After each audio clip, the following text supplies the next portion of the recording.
Good morning, YouTube. Today, Midge and I are going to get something very special that I've been looking for a long time. So come along, and I might be able to film some of it, and I might not.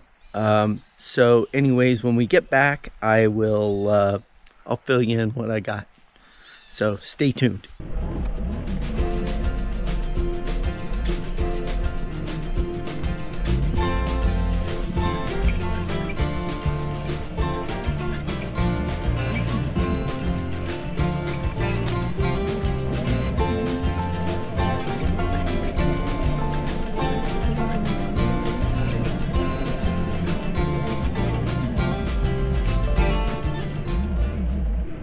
So, this is the moment we've all been waiting for. This is in my mind, a pretty amazing find. Callie doesn't think so. This is going to be for my shop, and it's not a tool. So, that said,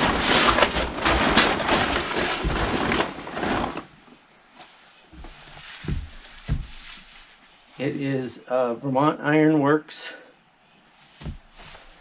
Elmwood stove, and I'll let you take a good look at it.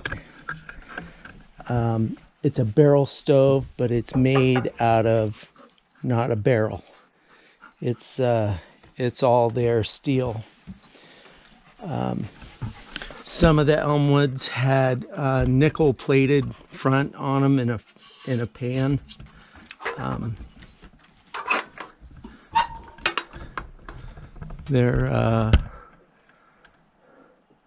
This particular model is called, I believe they call it just the Elm, and then they made a catalytic version and they called it the Elm Catalytic, I believe. But this is a fresh air model.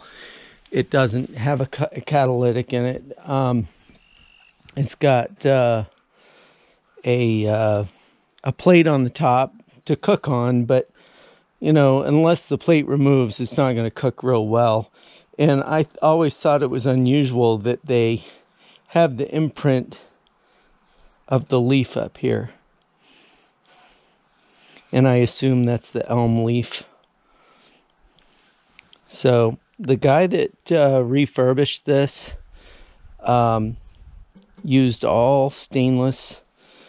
He did a great job. You know, I assume that there's some fixes here and there that he did. The Vermont Iron Works, they might still be in business doing just replacement parts. I'm not sure. But EPA kind of put them out of business when they started having to certify stoves. I don't know if you guys know much about the EPA or the stove certification, but it's very, very expensive, and they put a lot of these small stove companies right out of business because they just couldn't afford the $50,000 it took to certify a single stove.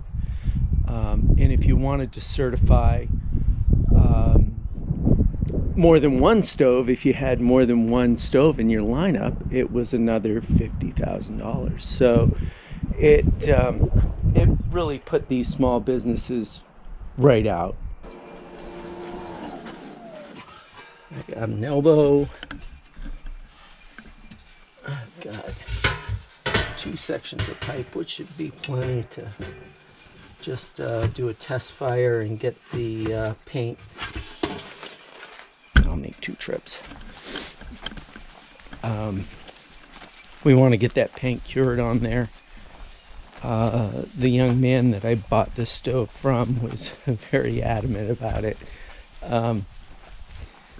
He was a really, really good guy and a very passionate guy about his stoves. and I wish the video had turned out that I'd taken up there in his shop, but it was just too dark and the windows just kind of blotted everything out, so it was unusable. I'll figure out how to do that in a future video. And I'm gonna have the car do it again. Does all the work for you, makes you lazy. Don't have to put a hatch down.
So that is the stove, and believe me when I tell you I've been looking for this stove for a long time. I'm not exaggerating. It's a really neat unit. We fired it up. I've got some video for you of it running. This will end up in my shop. I think for the time being we're going to put it out in our screen house, and that's where it'll live for the summer anyways.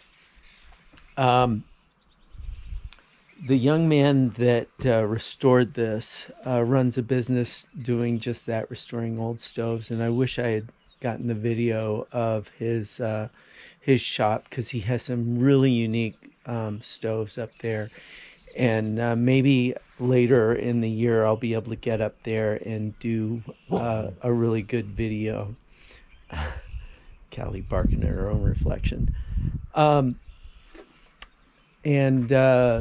So Nick Martyn is the name of the young man up there, and I will put all his information in the description. And if you're in the market for a unique wood stove that you think you might not be able to find, he doesn't do new stuff. He does antique, very collectible type wood stoves. If you have a wood stove that needs to be reconditioned, he's the man. If you are looking for one, he might not have it, but he gets a lot of unique stoves, and he has a line on a lot of them. So if you want a specific stove, shoot him an email. His information is down below, and he might be able to find it for you where you wouldn't be able to. So I'm looking forward to getting this into a garage that I haven't built yet. But it's really cool. So like, subscribe, and have a great day.